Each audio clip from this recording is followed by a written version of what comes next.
மக்கள் அனைவருக்கும் வணக்கம். இந்த பதிவு இருக்கு இல்லையா? இத நான் கொஞ்சம் சில விஷயங்கள் காட்டுறேன். உங்களுக்கு காமெடியா தெரியலாம். ஆனா, அது உண்மையிலேயே காமெடி கிடையாது. ரொம்ப சீரியஸான விஷயம். அது என்ன அப்புட்ன்னா, நேரா விஷயத்துக்குள்ள வரேன். அது என்ன அப்புட்ன்னா, இதுல காட்டுற ஐடி ஃபுல்லா நீங்களே தேடுங்க. இத தவிர ஏகப்பட்ட ஐடி நான் தரேன். இது என்ன அப்புட்ன்னா, இவர் பேர் வந்து முகமது பின் சைஃபுல். இந்த முகமது பின் இருக்கார் இல்லையா? இவருடைய Facebook பக்கம் நான் அப்படியே ஸ்க்ரீன்ல வச்சுர்றேன். நீங்க அப்படியே மெல்ல கீழ வாங்க. அவர் வந்து சில பொலிட்டிக்கல் பார்ட்டி, சோசியல் அவேர்னஸ் இதெல்லாம் போட்டு வருவாப்ல. அங்கே கூட அரசியல் மூவ்மெண்ட் எல்லாம் கவனிச்சு வருவார். இவர் தன்னுடைய ப்ரொஃபைல சொல்லும்போது நல்லா கவனிச்சீங்கன்னா, டிஜிட்டல் கிரியேட்டர். எங்க இருந்து? பங்களாதேஷ்ல இருந்து. பங்களாதேஷ், டாக்கால இருந்து. அதனால டிஜிட்டல் கிரியேட்டர். இந்த டிஜிட்டல் கிரியேட்டர்ன்ற வார்த்தைய விட்டவே விட்டுறாதீங்க வீடியோ ஃபுல்லா. சரியா?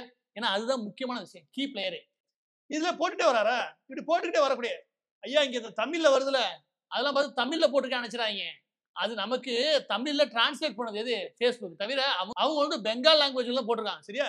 இப்ப நீங்க உள்ள வந்தீங்கன்னு வச்சுக்கோங்க கீழ. அப்படியே மெதுவா வந்தீங்கன்னா, அவங்களுடைய முழுக்க முழுக்க அவங்க நாட்டுல நடக்கக்கூடிய விஷயங்கள மட்டும் கவனம் செலுத்தியிருப்பாரு. சில மத போதகர்களோட விஷயம் கவனம் செலுத்தியிருப்பாரு. மிக முக்கியமா அரசியல் மூவ்மெண்ட் ஃபுல்லா அவர் கவனிச்சிருப்பாரு. இந்த ஒட்டுமொத்த ப்ரொஃபைல் அப்படிதாங்க இருக்கு. ஆனா ஒரு இடத்துல மட்டும் பார்த்தா டக்குனு ஒருத்தர் வராரு. அவர் பார்த்தா விஜய் வராரு. அதுல என்ன போட்டிருப்பாரு அப்படின்னா, அத நீங்க அப்படியே டிரான்ஸ்லேட்டரா நீங்க காப்பி பண்ணி போடுங்க. தளபதி வந்துட்டார் சாமானிய மக்களுக்காக. இவனுக்கு தளபதியா? இவனுக்கு அந்த பெங்கால் லாங்குவேஜ் மட்டும் தெரியும். சுத்தி ஃபுல்லா படிச்சாச்சு. அவனோட சாட்டும் பண்ணியாச்சு. அவனுக்கு என்னன்னே தெரியலன்னு வச்சுக்கோங்களேன். இத ஷேர் பண்ணிருக்கீங்கன்னா, அதுவும் அவனுக்கு புரியவே இல்ல. ஆனா இத ஷேர் பண்ணிருக்கேன். இவன் யாரு? Digital creator from Bangladesh Muhammad Bin. Okay அடுத்த ப்ரொஃபைல் இல்ல. இவரும் பார்த்தீங்கன்னு வச்சுக்கோங்களேன், இவரும் டிஜிட்டல் கிரியேட்டருங்க. இவரோட பேரு அப்துல் கலாம். நம்ம ஊர் அப்துல் கலாம் கிடையாது. இவரு பங்களாதேஷ் அப்துல் கலாம். இவர் ஒரு டிஜிட்டல் கிரியேட்டர். அவர் எங்கேருந்து வராரு? பஜார் ஒரு பகுதியில இருந்து வராருன்னு வச்சுக்கோங்களேன். இதுல டிஜிட்டல் கிரியேட்டர்ன்னு பார்த்தா என்னன்னா, இவங்க எல்லா பேருமே TikTok இருக்கு இல்லையா? அதுல கொஞ்சம் பிரபலமாவே இருக்கான்னு வச்சுக்கோங்க. ஒரு 10,000 பேர், 20,000 பேர், 5,000 பேர் வச்சிருக்கீங்க. இவங்க எல்லாருமே. இவங்களும் அதே மாரி தான். லோக்கல் நடக்கக்கூடிய இஷ்யூஸ், அங்க நடக்கக்கூடிய பிரச்சனைகள், ஆட்டோ டிரைவரோட பிரச்சனை, அங்க ஃபுட்பால் பிளேயர்ஸோட பிரச்சனை, இதுதான். முழுக்க முழுக்க பங்களாதேஷ்ல நடக்கக்கூடிய விஷயங்கள் மட்டும் தான். வேற எதுவுமே இவன் கவனம் செலுத்தவே இல்ல. அதாவது 2, 3 கார பத்தி போட்டுருக்கான்னு வச்சுக்கோங்களேன். கீழ வந்துகிட்டே இருந்தா, விஜய் வந்துட்டாரு. இந்த டிஜிட்டல் கிரியேட்டருக்கு என்னன்னா, விஜய் வச்சு இங்க ஒரு புரட்சி நடக்கணுமா. அவர் போட்டிருக்காரு. ஆஹா! மதவாதங்களை ஒழிக்க நம்முடைய தளபதி வந்துட்டாரு. இவனுக்கு என்ன எனக்கு புரியவே இல்ல. இவ்ளோ ரசிகர்கள் இருந்தா நீ பங்களாதேஷ்ல போய் கட்சி ஆரம்பிச்சுக்கலாமே. எதுக்கு இங்க கட்சி ஆரம்பிச்சேன்னு தெரியவே இல்ல. இது 2 பேர் கிடையாது. அடுத்து ஒண்ணு காட்டுறேன். இது பாருங்க எம்டி ஸ்வரூப் இருக்காரு. இவர் ஒரு டிஜிட்டல் கிரியேட்டருங்க. இவரும் பங்களாதேஷ். எல்லா பேரும் பங்களாதேஷ் மட்டும் காட்டுறேன். பங்களாதேஷ்ல இருந்து. அங்க நடக்கக்கூடிய பிரச்சனைகள் கவனிச்சுட்டே வராரு. அங்க யுனிவர்சிட்டில நடக்கக்கூடிய பிரச்சனைகள் அப்படி பார்த்துட்டு திடீர்னு விஜய் வந்துட்டாரு. இவருக்கு ரியல் ஹீரோவே விஜயா. ஆனா கெட்ட வார்த்தை கேட்டுரு. இவனுக்கு என்னடா கேட்டா இவன் யாருன்னே தெரியல. இவங்க எல்லா பேருக்குமே பங்களாதேஷ் டிஜிட்டல் கிரியேட்டர் மட்டும் இந்த மாதிரி நாங்க கண்டுபிடிச்ச வரைக்கும் சும்மா 4,000 சொச்சம் டிஜிட்டல் கிரியேட்டரை ஹையர் பண்ணிருக்காங்க. யார் லாஸ்டா சொல்றேன். இவங்க எல்லா பேருக்கும் இந்தியால தமிழ்நாடு இருக்குன்னே தெரியாது. இது என்ன போட்டிருக்காங்க எல்லாருமே பொதுவா இந்தியால புரட்சி நடக்கும் போது மோடிக்கு எதிரா. இவங்க யாருக்கு இந்தியால தமிழ்நாடு ஒன்று இருக்கு, தமிழ்நாட்டுல தமிழ் பேசுறதுனே தெரியாது. ஆனா இவங்க எல்லாரும் சொல்லி வச்ச மாதிரி தளபதி வந்துட்டார். தளபதி வெற்றி பெறுவார். தளபதிக்கு புரட்சி வந்துருச்சு. இப்படி போட்டுருக்காங்க. இதுக்கு அடுத்து இருக்கிறது வந்து முகமது அல்வி. இந்த முகமது அல்வி பார்த்தா அவரோட அப்புறம் அவர் டிஜிட்டல் கிரியேட்டர். இந்த டிஜிட்டல் கிரியேட்டர்ல எப்படி கண்டுபிடிச்சீங்க? அந்த கதையை நான் அடுத்து வரேன். இந்த டிஜிட்டல் கிரியேட்டர் அதே மாதிரி தான். இவன் பேர் அபிதுல் இஸ்லாம் நினைக்கிறேன். இவன் அங்கே ஒரு பொலிட்டிஷியன், யங் பொலிட்டிஷியன் வச்சுக்கோங்க. இளமையாளர். இதை ஃபாலோ பண்ணக்கூடிய கூட்டத்தில் தான் இது அதிகமா போகுது. அதாவது லெஃப்ட் விங் அதிகமா. ஓகே இதுல நீ கவனிச்சு வச்சுக்கோங்க. எல்லாமே ஒண்ணு கூட இந்தியா சம்பந்தம் இருக்காது. இந்தியாவை கேலி பண்றது வேணா இருக்கும். இந்தியாவை கேலி பண்றது இருக்கும். ஆனா விஜய் வந்துட்டாரு. அட சூப்பரா இருக்குப்பா. இவர் யாரு? Bangladesh digital creator Muhammad Alvi. அதுக்கு அடுத்து ஒரு ப்ரொஃபைல். ஏன்னா 4 ப்ரொஃபைல் மட்டும் தான் காமிச்சிருக்கீங்க. 4 பேர் கத்து ஒருத்தர் வரேன். இது எப்படி மாட்டினாட்ட கதை சொல்லி கேளுங்க. அப்புறம் அடுத்து உள்ள போறேன். ஒருத்தர் வந்து என்கிட்ட 2 நாளா எங்களுக்கு பங்களாதேஷ்ல ஃபேன்ஸ் இருக்காங்க தெரியுமா? உனக்கு தெரியுமா? உனக்கு தெரியுமாண்டா? பங்களாதேஷ்ல எதாவது எங்களுக்கு ஃபேன்ஸ் தேடுனா இந்த குப்பையெல்லாம் வருது. ஓ இந்த வேலை நீ சினிமா இடத்துல ஆரம்பிச்சிருக்க. அப்ப இங்க வந்து புதுசெல்லாம் கிடையாது. ஏற்கனவே இந்த யுக்தியோட உள்ள பூந்துருக்க. நெக்ஸ்ட் இவரும் டிஜிட்டல் கிரியேட்டர் தான். அவர் பேர் என்ன? அலமின் ராஜு நினைக்கிறேன். இவரும் டிஜிட்டல் கிரியேட்டருங்க. ஆனா டிஜிட்டல் கிரியேட்டர் மட்டும் கிடையாது. ரொம்ப ஆக்டிவா சில பொலிட்டிக்கல் பார்ட்டில இருக்காப்ல. ஆனா டிஜிட்டல் கிரியேட்டர் தன்னை காட்டிக்கிறார். பொதுவா ஊர்ல இருக்க எல்லா பிரச்சனை பத்தியும் லோக்கல் நடக்கிற பிரச்சனை மட்டும் தான். இன்டர்நேஷனல் ஒரு செய்தி தெரியாதுன்னு வச்சுக்கோங்க. லோக்கல் நடக்கிற பிரச்சனைகள் மட்டும் அங்க மீட்டிங் நடக்கிற மட்டும் காமிச்சிட்டே இருப்பாங்க. அப்படியே போய்கிட்டே இருந்தா திடீர்னு பார்த்தா விஜய் வந்துட்டாரு. எது மாநாட்டில் பேசினார் இல்லையா? அதை தூக்கி போட்டு ரியல் ஹீரோ வந்து இருக்கு. அது போட்டிருக்கேன். இது வரைக்கும் பார்த்த ஐடியெல்லாம் வேற. இது பாரு. இவங்க டிஜிட்டல் கிரியேட்டர் மட்டும் கிடையாது. எவனாவது பேச்சஸ் நடத்துவீங்க இல்லையா? 10,000 பேர் இருக்கக்கூடிய ஒரு பேட்ச் நடத்துறோம். இல்ல கம்யூனிட்டி நடத்துறோம். அப்படின்னா நீங்களும் வாங்க. நாங்க உங்களை தான் தேடிக்கிட்டு இருக்கோம். எங்க வீடியோ அதுலயும் ஷேர் பண்ணி விடுங்க. அதுவும் எங்கேருந்து பிடிச்சிங்க? அதையும் பங்களாதேஷ்ல பிடிச்சிருக்காங்க. இவங்க போய் உத்தரப்பிரதேஷ், மத்திய பிரதேஷ், பீகார் இதுல மட்டும் பிடிக்கல. இதெல்லாம் வாங்கினது போகணும். இது பத்தாது. நமக்கு 1 கோடி லைக்கா தேவை. எங்கேயாவது போய் புடிச்சிட்டு வாங்கினோன்னே பக்கத்து நாடுக்கு போயிட்டாங்க.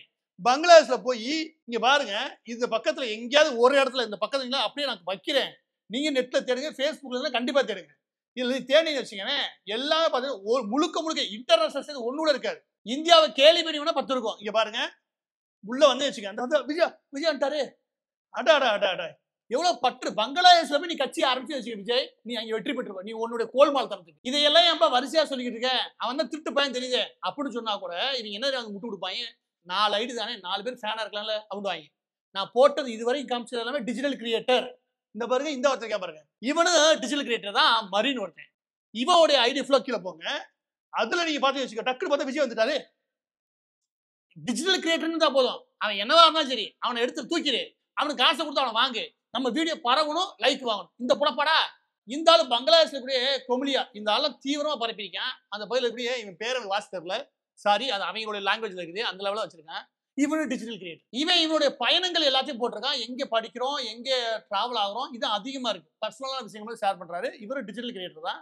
கவர்மெண்ட் அபிஷியல்ஸ் என்னென்ன பிரச்சனை பண்றாங்க அப்படி போட்டுட்டே போறா. திடீர்னு விஜய் வந்துட்டாரு. அதுல என்ன போட்டிருக்கான்றது முக்கியம். என்ன போட்டிருக்கா பாருங்க, அது அப்படியே டிரான்ஸ்லேஷன் பண்ணி காமிக்கிறேன். என்ன போட்டிருக்கா பாருங்க, மோடியை மொத்தமாக வீழ்த்த வந்த விஜய். இவங்க யாருக்கும் சத்தியமா சொல்றேன், எல்லார்ட்டையும் பேசிட்டேன், எவனுக்கும் தமிழ்நாடு தெரியாது. இவங்க என்ன நினைச்சிட்டாங்க, ஒட்டுமொத்தமா இந்தியா முழுவதும் மோடியை வீழ்த்துறதுக்கு இந்த மாதிரி தான் செய்தியை பரப்பியிருக்காங்க. யாரு யார்கிட்ட கடைசி அவனை எப்படி செய்தி பரப்பிருக்காங்கன்னா, இந்தியாவில் மோடியை வீழ்த்தவே முடியல, மோடியை வீழ்த்துறதுக்கு வந்துட்டார். யாரு? விஜய்னு ஒருத்தர் வந்துட்டார். கூட்டம் அலமோதுங்க அப்படின்னு இவங்க காசை வாங்கிக்கிட்டு ஒரு அலமோது போல எக்ஸ்ட்ரா பிட்டு போட்டு எழுதியிருக்காங்க. எல்லா பேரும் ஏதாவது கமெண்ட் என்ன மாதிரி கமெண்ட் எழுதணும்னு ஆர்டரே போயிருக்கு. எது இங்க இருந்து. அதனால இவங்க ஆர்டரை வாங்கிட்டு அப்படியே காப்பி பண்ணி போட்டு, ஆகா மோடிக்கு எதிராக ஒரு பெரிய அலை உருவாயிருச்சு அவர் போட்டு இருக்காங்க. இதை பாருங்க, கொஞ்சம் சோர்வுலாம் பார்த்தாதான். நாங்க 4000 ஐடி பார்த்தோமே, எங்களுக்கு எப்படி இருந்திருக்கோம். கொஞ்சம் சோர்வுலாம் பாத்துங்க, அப்பதான் தெரியும்.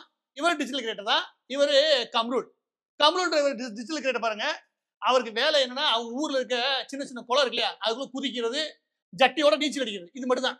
ஆனா அந்த பையனும் பரவாயில்லைங்க. ஒரு வருஷத்துல விஜய் நான் பாராட்டுறேன். யாரும் ஈவ இருக்கலாமா, எல்லாரும் டிஜிட்டல் கிரியேட்டரா, எல்லாத்துக்கும் காசு உண்டு வாங்க அப்படின்னு கூட்டு வந்து அவனுக்கு காசு கொடுத்துருக்காங்க. அவன் ஒரு படி மேல போய் அவனோட ஒரு வீடியோ கொடுத்துருக்காங்க. அந்த வீடியோல பாருங்க, விஜயோட கார் நிக்குது, எவ்வளவு கூட்டம் நிக்குதுன்னு.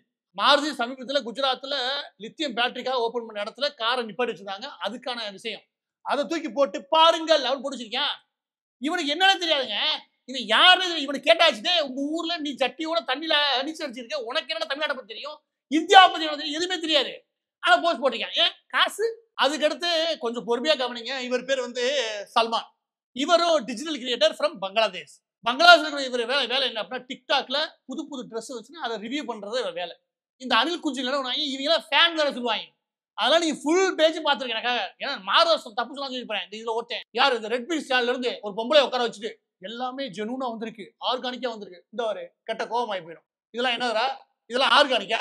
நான் கேட்கறேன், நீ பத்திரிக்கை தான் நடத்துறியா இல்ல வேற நடத்துறியா? எல்லாரும் சேர்ந்து கத்தோலிக் சபையில உட்காந்து ஒன்னா பிரேயர் பண்றோம் நிப்பாட்டுக்கிறா. எல்லாம் சேர்ந்து கூட்டம் ஊரை ஏமாத்துறீங்க. ஃபெலிக்ஸ், இந்த ஃபெலிக்ஸ் சவுக்கு வாங்கின காசுக்கு ஊதாதீங்கடா, ஓவரா ஊதுறீங்க. இதுக்கு பத்தி பேசுறாடே சவுக்கு, இந்த ஃபெலிக்ஸ் வாயை திறங்கடா. ஒரு பொண்ணை கூட்டி உட்கார வச்சுட்டு பேசிருக்கீங்க. எல்லாமே ஆர்கானிக்கா வந்திருக்கு, கரெக்டா வந்து பேசிருக்கீங்க. இதுல என்னடா, இது மாதிரி ஆதாரம் ஓராயம் தரேன், தூக்கி வெளியே போட்ட முகத்திலே கிளிக்கிறியா? அப்ப எங்க காசு வாங்க நான் சொல்லவா? சவுக்குல ஓவர் டைம் போட்டு கூவிக்கிறீங்க. பாருங்க, பங்களாதேஷ்ல ட்ரெஸ் இருக்கு பேருக்கு அவனுக்கு கொடுத்துருக்காங்க. ஒரு வீடியோ ஷேர் பண்ண 5000. நம்ம ஊர்ல ட்ரெஸ் விற்கிறாங்க, அவனுக்கு ஒரு 5000 கொடுத்தா பரவாயில்ல. அவன் வந்து காஞ்சி போய் போயிருக்கான், அவனுக்கு நீ ஒரு தண்ணி பாட்டிலும் கொடுக்கல. இங்க இருந்து பங்களாதேஷ்காரனுக்கு நீ உதவணும் பாரு. என்ன பங்களாதேஷ் முன்னேற்ற கழகம் வச்சிருக்க, தமிழ்நாடு முன்னேற்ற கழகம் தான் வச்சிருக்க. நெக்ஸ்ட் சஃபீன் அகமது, அவரும் டிஜிட்டல் கிரியேட்டர் தான், அவரும் பங்களாதேஷ் தான். அவரே நீ பாத்துக்கோங்க. அவர் ப்ரொஃபைல் எங்கேயுமே எந்த இடத்துலயுமே வேற எதுவுமே இருக்காது. திடீர்னு விஜயோட இந்த போட்டோ இந்த வீடியோ அது வந்துடும். அதுக்கப்புறம் ரசல் அவர்களும் ஒரு 5000 ஃபாலோவர்ஸ் இருக்கக்கூடிய நபர். இவரும் நீ பாத்தீங்கன்னா திடீர்னு விஜயோட வீடியோவை போட்டு ரியல் ஹீரோ போட்டுருப்பாரு. ஃபைனலா இவரோட முடிச்சுக்கலாம். மற்றதெல்லாம் ஒரு ஸ்கிரீன்ஷாட்டா ஒரு 5 நிமிஷம் வைக்கிறேன், இல்ல 2 நிமிஷம் வைக்கிறேன். உங்களுக்கு எவ்வளவு ஐடி வேணாலும் நீ அப்படியே ஸ்க்ரால் பண்ணி வச்சுக்கோங்க. எல்லா நேம் இருக்கும், நிப்பா நீங்களும் தேடிக்கோங்க. எங்களால் அந்த 4000க்கு மேற்பட்ட ஐடியை தேடி நைட்டு பகலும் விடிச்சதான் மிச்சம் வச்சுக்கோங்க. இருந்தாலும் ஒரு உண்மையை வெளியே கொண்டு வரணும் பாருங்க, அதுக்காக மட்டும்தான். இந்த இவரோட பேர் கடைசியா முடிச்சுக்கிறேன், ஃபிரோஸ் பிரின்ஸ் நினைக்கிறேன். இவருடைய வேலை என்ன அப்படின்னா யாரும் கிடையாது, இந்த மாதிரி போஸ்ட் போடுவாப்புல. அந்த அந்த பெண் பால் கறக்குறாங்க, நான் வந்து உதவுவேன். இந்த மாதிரி ரெட்டா இருக்கிறத போறேன்னு வச்சுக்கிறேன். இவனுக்கும் கொஞ்சம் கூட குச்சம்லாம். இவனும் டிஜிட்டல் கிரியேட்டர் தான். இந்த டிஜிட்டல் கிரியேட்டருக்கு சேர்த்து காசு கொடுக்குறாங்க. எல்லா விதமான டிஜிட்டல் கிரியேட்டருக்கு சேர்த்து வேலை வாய்ப்பு உருவாக்கி இருக்காரு விஜய். ஆனா வேலை வாய்ப்பை எங்க உருவாக்கி இருக்காரு, இங்க உருவாக்காம பங்களாதேஷ்ல உருவாக்கி இருக்காரு. அவ்வளவுதான். அவரோட ஐல என்ன போட்டுருக்கான்றத கவனிக்கணும். அந்த அந்த பசுமாட்டுல ஒரு பொண்ணு பால் கறந்தாங்களே அதுல ஒரு மோசமான கமெண்ட் போட்டுருக்காங்க. அவனுக்கும் தேவை இங்க ஒரு புரட்சி தேவையா. புரட்சியை உருவாக்குறதுக்கு விஜய் வந்துட்டாராம். அவனுக்கே புரட்சி தேவைப்படுது. அவன் எந்த பதிலும் புரட்சி நான் பார்க்கவே இல்லை. திடீர்னு எங்கேயும் அவனுக்கு எந்த நைட்ல படுத்து இருந்துச்சானோ டப்புனு புரட்சி விஜய் தான் எல்லாம் பண்ணி ஆகணும் அப்படின்னு நிக்கிறேன். இப்ப இந்த வீடியோல இந்த பகுதியில் நீங்க உங்களுக்கு ஒரு ஸ்க்ரால் பண்ற மாதிரி காமிக்கிறேன். ஒரு வீடியோ, சின்ன வீடியோ. அதுல பாருங்க நீங்க எவ்வளோ ஐடி பங்களாதேஷ்ல இருந்து வந்திருக்கு. இதுல நாங்க தெரிஞ்சுக்கிட்ட ஒரு உண்மையை சொல்ல வேண்டியிருக்கு. அது என்ன அப்படின்னா அதுக்கு நான் மன்னிப்பு கேட்கலாம். ஏன்னா இன்ஸ்டாகிராம்ல வர லைக் இருக்கு இல்லையா, அதை பத்தி மட்டும் நான் சொல்லிட்டோம். இன்ஸ்டாகிராம்ல வரக்கூடிய லைக்கும் வியூவும் ரெண்டுமே எது சேர்ந்து வருது அப்படின்னா ஃபேஸ்புக்கும் சேர்ந்து வருது. நாங்கள் அதனால தான் ஒரு இன்ஸ்டாகிராம் மட்டும் பார்த்துருந்தோம். இப்போ ஃபேஸ்புக்கில் எவ்வளோ நுழைஞ்சிடும். எதெல்லாம் உள்ள நுழைஞ்சிருக்கோம்னா எவ்வளோ வியூ மட்டும் கிடையாது, இது எந்த அளவுக்கு ஆர்கானிக், எந்த அளவுக்கு நேர்மையாக செயல்பட்டாங்க, இல்லாட்டி இதில் நடந்த ஃபோர்ஜரி என்ன, ஃப்ராட் என்ன. ஒரு அரசியல்வாதி வரும்போது இவ்வளோ ஃப்ராடோட வரானா, இவ்வளோ எவ்வளோ ஃப்ராட் தரத்தை பண்ணுவான் அப்படின்றது எங்களுக்கே ஆச்சரியமா இருந்தது. இதெல்லாம் மட்டும்தான் வெறும் இன்ஸ்டாகிராம் சொல்லிட்டோம், ஃபேஸ்புக்கும் வந்து இது ரெண்டையும் நாங்கள் ஆய்வு பண்ணதில் தெரிஞ்சுக்கிட்டது என்ன அப்படின்னா, வெளிநாடுகளில் இருக்கக்கூடிய தமிழர்கள் இல்லை வெளிநாடு கூடிய இந்தியர்கள் மற்ற நபர்களும் இதுக்கு லைக் போட்டிருக்காங்க, இல்லைன்னு சொல்ல முடியாது. ஆனா விஜய்க்கு இருக்கக்கூடிய பவர் என்ன அப்படின்னா, வெளிநாடுகள்ல இருந்து வந்த இந்த லைக்ஸ் இருக்கு இல்லையா, அந்த லைக்ஸ் ஒரு வழி இல்லையா, அது வெளிநாடுகள் இருந்த லைக்கை மட்டும் எடுத்து வச்சுக்கோங்க. அதுல சும்மா 96% லைக் எங்கேருந்து வந்திருக்கு அப்படின்னா பங்களாதேஷ் இருந்து வந்திருக்கு. இவர் பங்களாதேஷ் முன்னேற்ற கழகம் ஒன்று ஓப்பன் பண்ணா வச்சுக்கோங்க, எனக்கு தெரிஞ்சு வெற்றி பெறதுக்கு 100% வாய்ப்பு உண்டு. அதாவது இன்ஸ்டாகிராம்லயே ஃபேஸ்புக்லயே ஓட்டு படுத்தினா பதிவோட இறுதியாக இந்த அறிவு கட்ட தரத்தை யாரு பண்ணது? இந்த ஆதவ அர்ஜுனா. யாரு? லாட்டரி மார்ட்டினுடைய மருமக பிள்ளை ஆதவ அர்ஜுனா. காசு இருக்கு, எங்க கொட்டுறணும் வக்கு இல்லை, எதையாவது பண்ணுவோம். இங்க இருந்து நம்ம வாங்க முடியலன்னா வெளிநாட்டுல கூடிய டிஜிட்டல் கிரியேட்டர் இருக்காங்களா, அவங்களோட ஐடிஎஃப்ல வாங்குவோம். ஒரு வீடியோ பெரிய பரப்பி 1 கோடி லைக் வாங்க வைக்கணும். இது ஒரு வேலையாடா? நான் கேட்கிறேன், உங்க 2 பேருக்கு இது ஒரு வேலையா? கொஞ்சமா நீங்க உப்பு போட்டுதான் சாப்பிடுறீங்களா? இதுக்கு மேல என்னடா கேள்வி கேட்கறது உங்களை? இதுக்கு மேல அசிங்கமான கேள்வி கேட்கணும். இந்த மாதிரி ஒரு அரசியல் பண்றதுக்கு நாக்கப்புடுங்கணுமா அவங்க 4 கேள்வி கேட்கதான் செய்வாங்க. விஜய் ஊர்ல நீ அப்பா எல்லாரும் நேர்மை பேசுற பாரு, ஒரே கேள்விதான்டா. மத்ததெல்லாம் இது கூட ஃப்ராட் தானே, நீ வருஷம் ஃபுல்லா பண்ணவே ஆனா இதையும் பண்றடா, திரைப்படமா இதையும் நீ பண்ணிட்டு வச்சுக்கவேன், அது கூட பரவாடா. ஆனா ஒன்னே ஒண்ணு கேட்கிறேன், இவனை பக்கத்துல வச்சுக்கிட்டு நீ நியாயம் பேசுற பத்தியா, உனக்கே மனசு அடுக்குமா சொல்லு? லாட்டரியால் 1990கள்ல சும்மா 30 லட்சம் குடும்பம் 50 லட்சம் குடும்பத்தை நடுத்தரவுக்கு கொண்டு வந்தாங்க இந்த கும்பல். அவனை வச்சுக்கிட்டு நீ நியாயம் பேசுறியே, நீ அதுக்கு பதில் சொல்லு. அதுக்கு பதில் சொல்லிட்டு அதுக்கப்புறம் மத்தவ பத்தி பேசு. இப்ப இது எல்லாம் பார்க்கும்போது எனக்கு புரிஞ்சது சிம்பிளா சொல்லிடுறேன். அது என்ன அப்படின்னா, விஜய்க்கு ஒரு படம் நடிச்சா 100ல இருந்து 120 கோடி கிடைக்கும் நமக்கு அப்படி நினைச்சிருப்பாரு. ஒரு வருஷத்துல 1.5 வருஷத்துல அலாட் ஒதுக்கி மார்ட்டின் கும்பல் இருக்கு இல்லையா, அது லாட்டரி கும்பல்கிட்ட கொடுத்துருவோம். இந்த 1.5 வருஷம் 2 படம் நடிப்போமா? தேவையில்லை. இந்த கும்பல் சொல்றபடி நடிச்சு வச்சுக்கோங்க. ஸோ ஒரு 1000 கோடி சம்பாதிக்கலாம். அப்படி ஒரு ப்ராஜெக்ட் எடுத்து பண்றாரு போல. அது சினிமா நடிக்கிற மாதிரி இது ஒரு ப்ராஜெக்ட் எடுத்து நடிக்கிறாரு. அதே நேரம் நமக்கு மேல் வலிப்பு வந்துடக்கூடாது. அதனால 4 மணிக்கு மேல நம்ம வரணும், 6 மணிக்கு மேல ஆட்டோ ஓடாது. இந்த மாதிரி பல கண்டிஷனோட உள்ள வந்திருக்காரு. இன்னும் 8 மாசம் தான் அரசியல் இருக்குது. நான் சிங்க வெளியே அப்பப்பதான் வந்துட்டு உள்ள போயிட்டாப்ல. எல்லாமே லாட்டரி வித்து ஊர் மக்களை நடுத்தர கொண்டு வந்து நாசம் பண்ண கும்பலுடைய காசு. இந்த ஆள் பேசுறான் புது அரசியல். நீ ஆரம்பிச்சதும் தப்பு, போறதும் தப்பு, போய் நிக்க போறதும் தப்பு.